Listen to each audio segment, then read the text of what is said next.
Hello guys, Radhe Radhe. कैसे हैं आप सब? आई होप आप सब अच्छे होंगे। This is me Poonam and welcome back to my channel.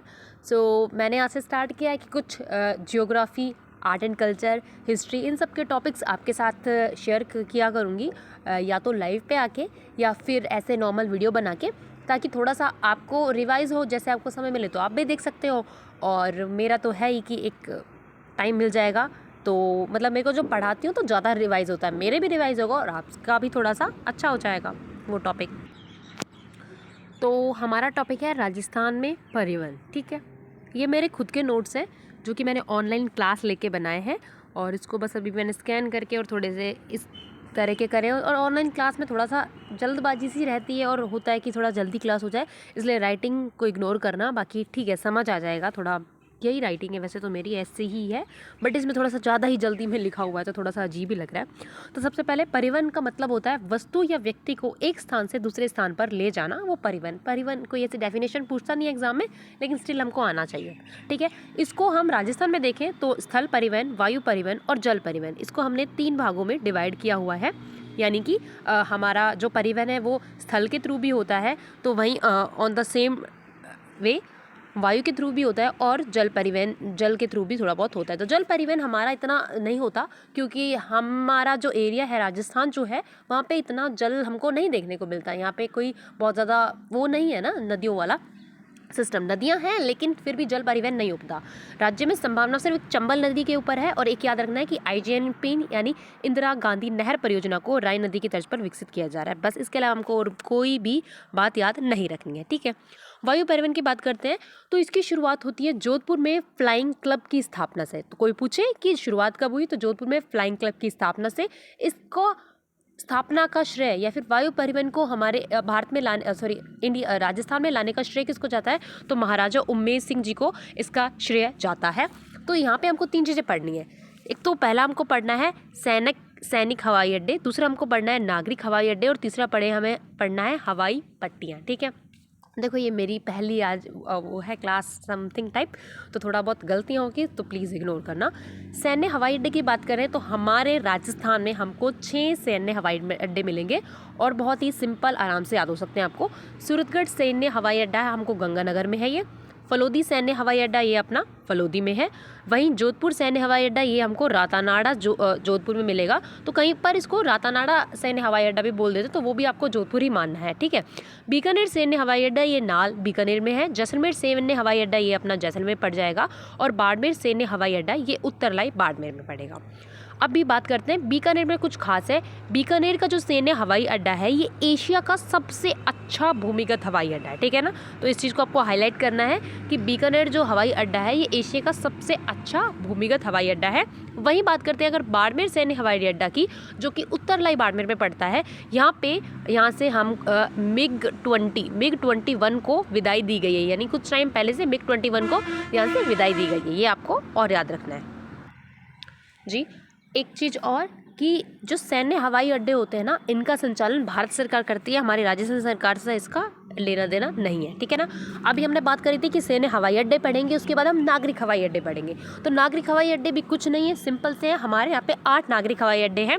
एक है नागरिक हवाई अड्डे और सैन्य हवाई अड्डे। अब कंफ्यूज मत हो ना, सैन्य हवाई अड्डे वो होते हैं जहाँ पे हमारी जो सेना है, क्योंकि जो नेवी वगैरह मतलब जो सेना है हमारी, उनका आवागमन होता है वो हवाई अड्डों से। और नागरिक हवाई अड्डे जिनसे हम सिटीज़न, हम जो नॉर्मल हम राजस्थान के निवासी हैं, या फिर हम कहीं बाहर जाना चाहते हैं, जैसे जो जयपुर है तो ये इंटरनेशनल हवाई अड्डा है, तो जयपुर से हम मुंबई जा रहे हैं, कहीं भी जा रहे हैं, तो वो वहाँ से हम जा सकते हैं। तो ये हम सबके लिए ओपन है। वो उसमें सिर्फ हम नहीं जा सकते, वो जो हवाई अड्डे उनमें हम नहीं जा सकते। लेकिन ऐसा है जैसे बीकानेर हवाई अड्डा, वो बीकानेर सैन्य हवाई अड्डा भी है, तो वो दूसरी एक ही अड्डा है, लेकिन वो अलग है, उसका थोड़ा सा अलग पोर्शन है और उसका अलग पोर्शन है। तो हम उनकी साइड हम नहीं जा सकते, लेकिन सैन्य हवाई अड्डा में। ठीक है, तो नागरिक हवाई अड्डे देखो, एक तो है बीकानेर हवाई अड्डा नाल बीकानेर में, उसके बाद हमको मिलेगा जैसलमेर हवाई अड्डा जो कि जैसलमेर में, फिर बाड़मेर हवाई अड्डा उत्तरलाई में। ये 3 हवाई अड्डा, और एक हमको जोधपुर हवाई अड्डा जोधपुर आता नाम, ये हम ऑलरेडी पढ़ चुके हैं। तो 4 तो यही नाम हो गए, 4 हमको नए नाम याद करने हैं। एक तो उदयपुर हवाई अड्डा, बहुत इंपॉर्टेंट है उदयपुर हवाई अड्डा। ठीक है, हाँ, उदयपुर हवाई अड्डा एक, ये आपको याद रखना है। इसके अलावा अरे क्या हो रहा है ये, हाँ, एक उदयपुर हवाई अड्डा हो गया, उसके अलावा कोटा हवाई अड्डा जो कि हमको पड़ेगा कोटा में, जो कि कहाँ है, कोटा में है, जो कि है कोटा में। जयपुर हवाई अड्डा सांगानेर जयपुर में, और किशनगढ़ हवाई अड्डा। देखो 4 हमने पहले ही पढ़ लिए थे, उदयपुर, कोटा, जयपुर और किशनगढ़, 4 हमको नए याद रखने। देखो बात करेंगे उदयपुर के, तो इसको हम महाराणा प्रताप हवाई अड्डा भी कहा जाता है। 2024 में से कस्टमर सेटिस्फेक्शन में दूसरा स्थान प्राप्त हुआ है, इसलिए ये थोड़ा सा स्पेशल हो जाता है, ठीक है ना। तो उदयपुर हवाई अड्डा डबोक में है और इसको 2024 में कस्टमर सेटिस्फेक्शन में दूसरा स्थान मिला है।